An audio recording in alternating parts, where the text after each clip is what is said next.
Dipanjan the,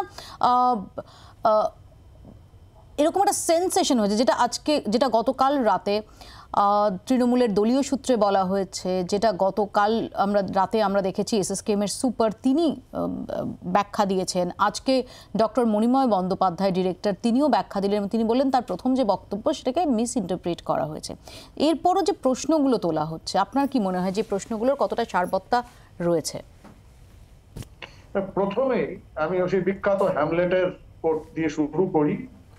There is something rotten in the state of not Denmark but in Bengal.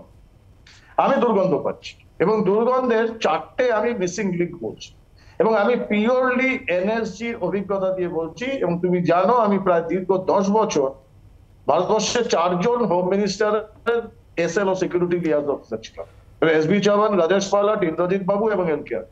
10 বছর security protocol আমি একটু better জানি। VIP security protocol উনি Z plus category না। প্রথম missing link, ধাক্কা হলো কি না হলো, চোট খাওয়া হলো সেটা পরে। সিকিউরিটির কাছে কোনো কন্টিনজেন্সি প্ল্যান নেই। According to the security protocol Z plus VIP বাড়িতে 24 ঘন্টা একটা অত্যাধুনিক অ্যাম্বুলেন্স থাকবে, সেটা ওনার কনভয়ের পার্ট। যেটা বলছিলেন একটু আগে প্রণয় বাবু, একজন অন ডিউটি ডাক্তার থাকবেন 24 ঘন্টার জন্য শিফট ওয়াইজ, 2 জন নার্সিং অ্যাসিস্ট্যান্ট থাকবে এবং 2 জন সেম ব্লাড গ্রুপের 2 জন লোক থাকবে donor for emergency.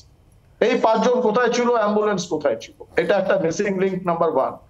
Missing link number 2, অভিষেক ব্যানার্জির গাড়িতে করে নিয়ে যাওয়া হয়েছে ওনাকে এসএসকে। ঘটনাটা যতটা if I am not wrong, ঘটনাটা ঘটার প্রায় 1.25 ঘন্টা পরে উনি পিজি হসপিটালে পৌঁছেছিলেন।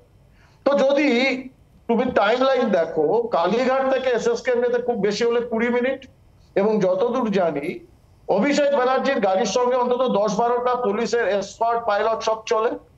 সেখানে ওদের আরো কম সময় লাগা দরকার। সেখানে অত টাইম লাগলো কেন? 1.25 ঘন্টা কেন লাগলো? 1.25 ঘন্টা কি লেগেছে? 1.25 ঘন্টাটা নিয়ে হয়তো প্রশ্নের অবকাশ রয়েছে দীপাঞ্জন দা। অ্যাক্সিডেন্ট হওয়া এবং হসপিটালে পৌঁছানো এর মধ্যে 1.25 ঘন্টা। আমি এটুকু আপনাকে বলতে পারি, এটুকু বলতে পারি যে গতকাল যখন এই খবরটা আমাদের কাছে এসে পৌঁছয়, যে সময় তিনি অলরেডি অ্যাডমিটেড হয়ে গেছেন, তখন বাজে 8:13, যে সময় আমরা খবরটা ব্রেক করি। অ্যাক্সিডেন্ট করার সময় চিকিৎসকের কথা শুনলে অ্যারাউন্ড 7:30 রিপোর্ট করেছে।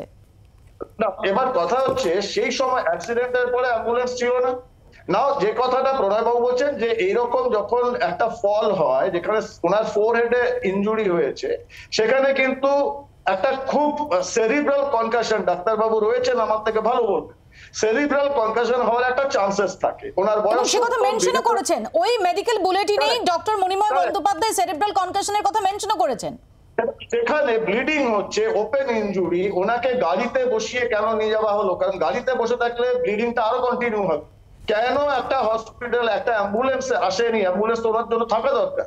ডাক্তার কোথায় গেল? কেন বাড়িতে ফার্স্ট এড হলো?